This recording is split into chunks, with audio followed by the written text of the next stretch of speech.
A genesis of truth. War again.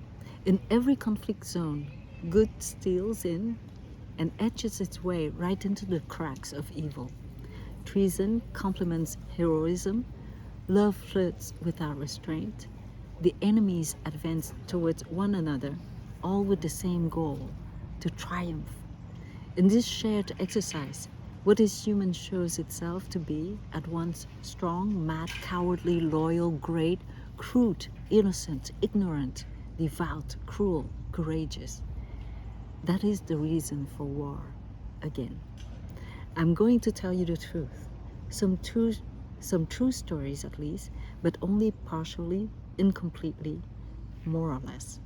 Because it's impossible for me to recreate the blue nuances in the sky, just as Rob, the Marine, was reading a letter from his lover, while at the same time, the rebel, Vin, was writing to his own during a brief lull, a moment of deceptive calm. Was it a Mayan and azure blue, or a French and cerulean blue? And when Private John discovered the list of insurgents hidden in a pot of manioc flour, how many kilos were there? Had the flour just been meal? What was the temperature of the water when Mr. Ook was thrown into the well before being burnt alive by Sergeant Peter's flamethrower? Did Mr. Ook weigh half as much as Peter, or 2/3? Was it the itching of his mosquito bites that so unsettled Peter? For nights at time, I tried to imagine Travis' walk, Hua's timidity, Nick's fear, Tung's despair, the bullet wounds of some and the victories of others in the forest, in the city, in the rain, in the mud. Every night, to the rhythm of ice cubes dropping into their container in the freezer, my research assaulted me with the knowledge that my imagination would never be able to grasp all of what was real. In one testimony, a soldier remembers seeing the enemy running full speed towards the tank, carrying on his shoulder an M67 rifle, 1.3 meters long and weighing 17 kilos. Facing that soldier was a man ready to die in order to kill his enemies, ready to kill while dying, ready to let death triumph. How to imagine such an abnegation of the self, such unconditional commitment to a cause?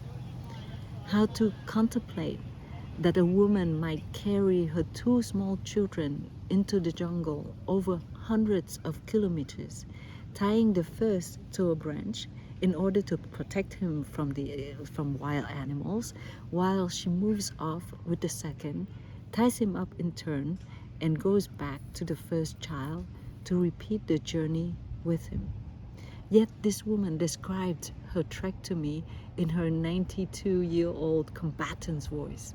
Despite our 6 hours of conversation, there are still 1,000 details that I lack. I forgot to ask her where she got the ropes, and if her sons still bear marks on their bodies from being tied up.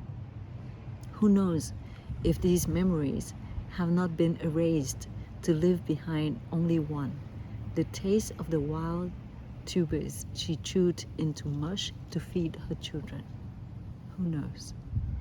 If your heart shudders on reading these stories of foreseeable madness, unimagined love, or everyday heroism, know that the whole truth would very probably have provoked in you either respiratory failure or euphoria. In this book, truth is fragmented, incomplete, unfinished in both time and space. Then is it still truth? I'll let you reply in a way that relates to your own story, your own truth. Meanwhile, I promise you, in the words that follow, a certain ordering of the emotions, along with feelings whose disarray cannot be denied.